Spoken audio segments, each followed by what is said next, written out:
Good morning, everybody. I think I got everybody on Instagram and everywhere. So good morning, good morning, good morning. Adjusted here.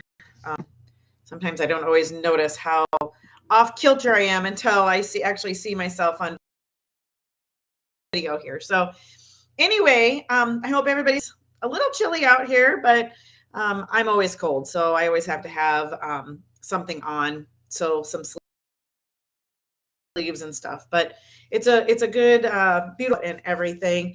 So this morning, what I'm going to talk to you about is when life bucks you off, get back on and finish the ride. Okay. And I'm going to why I went with this just because, life doesn't go smoothly. And I see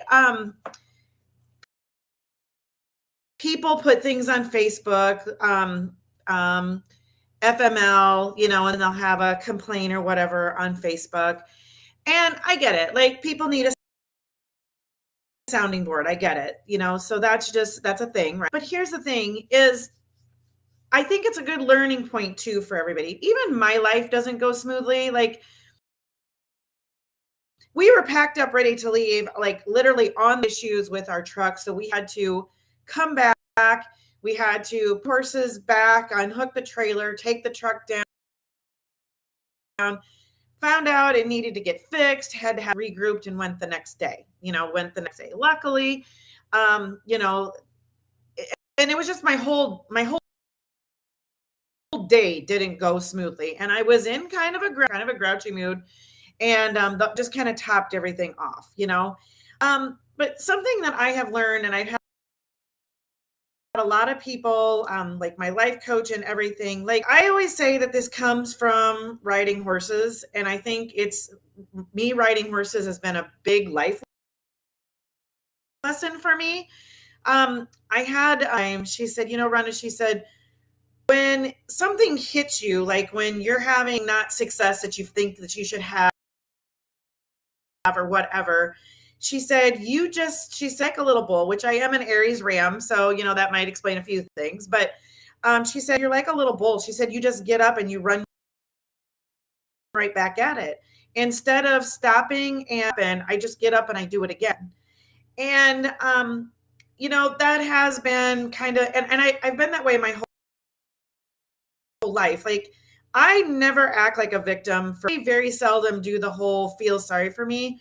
I have to be in a pretty bad way in order for me to sit here and go, feel bad for me, feel sorry for me, whatever. I don't do the whole, just not who I am. But what I have learned over the last few years is, instead of just getting up and being like a bull, I need to stop. And that my mom printed off for me a long time ago. And my dad, it says my dad in there, but my dad didn't write. It was Niall Henderson who actually, and she framed it up for me. And it's something that I've always kept out, because when I'm having a minute or whatever, it just kind of reminds me what. So I'm going to read this, and bear with me because I'm not a great out loud reader, but okay. So it says, my dad's advice.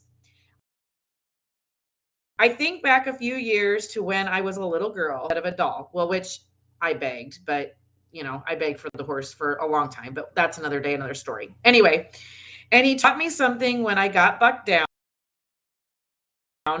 not to lay there and whimper, but get up. He said, you'll never have pride if you quit right now and don't finish the ride. Think about that. You'll never have pride if you don't get back on. First, he'd dust off my britches, then catch up my horse. He'd hand me the reins and start me back on my course. I probably wouldn't be if it weren't for those words my dad used to say. They've come back to me since time and again, and I realize now what I didn't just talking about horse that could buck, but about any problems I might try to duck.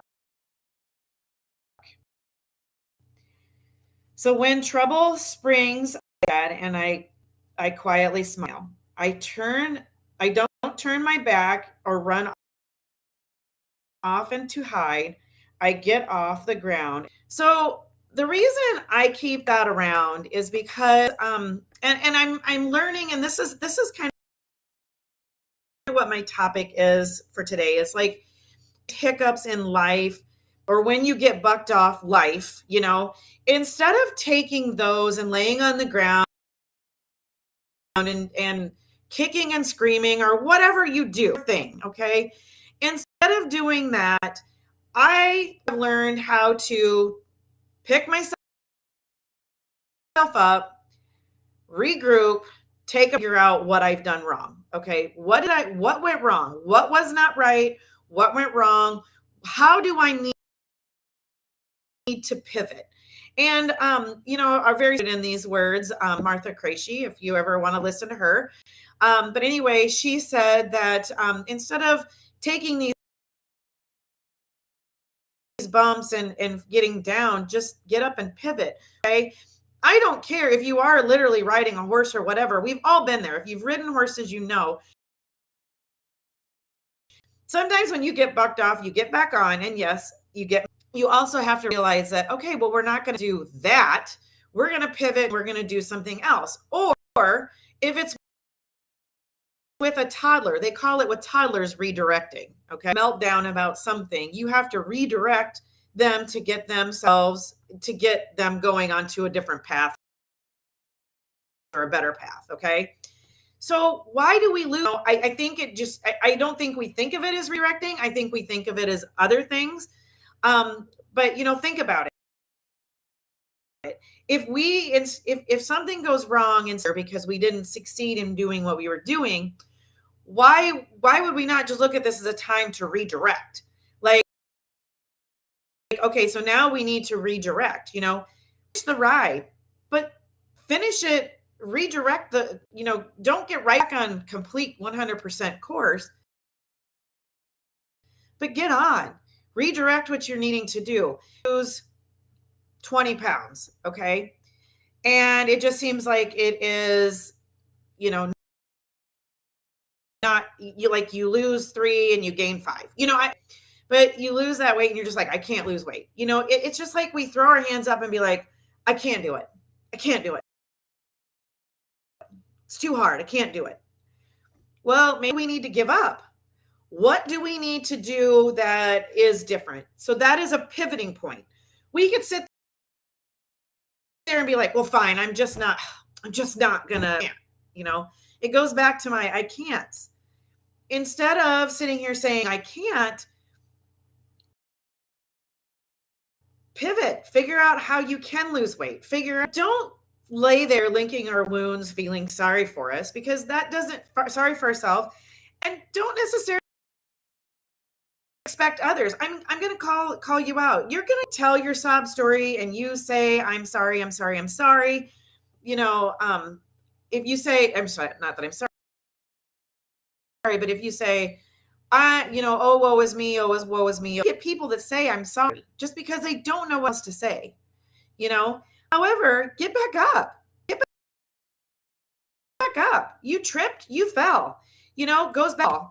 You pick them back up, you send them back on their way. It's the same thing. And I use horse analogies a lot just because that is how I did a lot of my life stuff to it. If you get bucked off, you get right back on, and you cowboy up. That's what we call it at my house. You cowboy up. Like, if something's not going, figure it out. You don't get to sit there and pout about it and cuss and be mad at the horse. And sometimes it is the horse's issue. Sometimes it's not.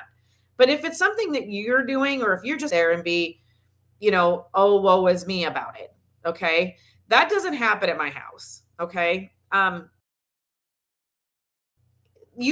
here's what we always say to the boys. They get 7 minutes or 10. I give them 10 usually. You get 7 to 10 minutes to kick, scream, do whatever you want before I talk to you. You get those few minutes to do that. And I did this with a really good friend of mine who was at St. Jude's that had a really sick child. Sometimes, and just be like, Rhonda, I can't do this. Like it was a lot. It was overwhelming. It was a lot. Like that was a huge hurdle to get over, dude. And I told her that she got 7 minutes. And it got to the point where she would call me and she would say, Rhonda, I need 7 minutes. And she got to say to me, however she wanted to feel. She could cry. Sometimes she just cried. Sometimes she just yelled. I mean, not at me, but sometimes she just yelled, did both. And sometimes she just talked. But at the same time, she got 7 minutes to feel exactly what she wanted to feel. And then we talked about it and we changed our thoughts about it. So this is what we need to do in our everyday life. It's like redirecting a toddler. We just need to find and figure out the pivot's going to be to make whatever we're trying to do work. I don't care if you're learning how to ride again. I don't care if you're learning a new, like anything new, anything that you might find difficult. I don't care if it's that you're trying to learn how to figure out your body to lose weight. You got to pivot. You got to redirect. You've got to get back on and you've got to finish the ride. Because if you sit there and you lick your wounds, you're going to go right back to old habits. And old habits have you right where you want you to go further. And there is a thing called Murphy's Law that whenever you try to do something, everything that can stand in the way of it is going to happen. Everything. Because that's how it's that. You move past that and you keep going. Okay? You just keep going. You don't keep going and maybe in the same direction. Sometimes you pivot and you go a different direction. Research, you figure it out. Okay? You ask questions. You ask questions of people that are in the same similar situation.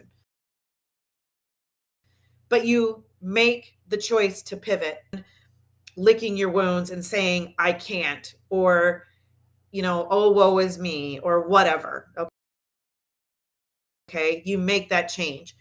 If it's that you lose 300 pounds, or maybe that you've never exercised and now you need to exercise, you need to do it. You get up and you walk around the block a week. Okay, yay me. I did it for a week. You do it again. I did it for 2 weeks. You go 3 blocks. I did it, that kind of thing. Same thing, and I too. So whenever I get to the woe is me part of my life where I just want to throw my hands up and I just want to puddle in the corner, or sometimes I silently cry as I do that. But that is when I look at what I just read you, and I'm like, okay, it's time to pivot. It's time to get back on. It's time to figure it out. You may not figure it out today, but you will figure it out soon. And sometimes we do need to have those good cries. We're human. We need to have that 7 minutes to stomp and scream and to yell and to whatever you need to do. Have that friend 7 minutes, and I just need to feel freaking sorry for myself. And you feel sorry for yourself for 7 minutes, and then you get up and you pivot. If you need 10, you do 10. Something that I wanted to bring to everybody, because in my whole journey, the last few years as being a mom, there have been plenty of times where I have felt like I have failed as a parent. And it still happens today. There's times when I say and I do things that I feel and have children, but I have not failed them. Okay. I've shown them that I am human. And there has also been times where they're asked me questions of things that they have problems going on. And they'll be like, Mom, what are we going to, I said, no, let me figure it out. I will figure it out. I promise you, do not worry. I will figure it out. One way or another, I will figure it out. Whatever that might be. And it's just showing them that you have to look at things and you do have to figure them out. But we don't sit down and we don't cry. We cowboy up, cowgirl up, however you want to say it. We cowboy up around here, headed on firsthand. We figure it out and we go for it. So anyway, I hope this helps you guys today. I hope maybe it touched some of you if you maybe, but I am still running my free one-on-one coaching. You just need to comment and like this video, whether it doesn't matter which one, or even Instagram. So go ahead and comment and like, and then I will draw that person for a one-on-one coaching. And it's free next week. So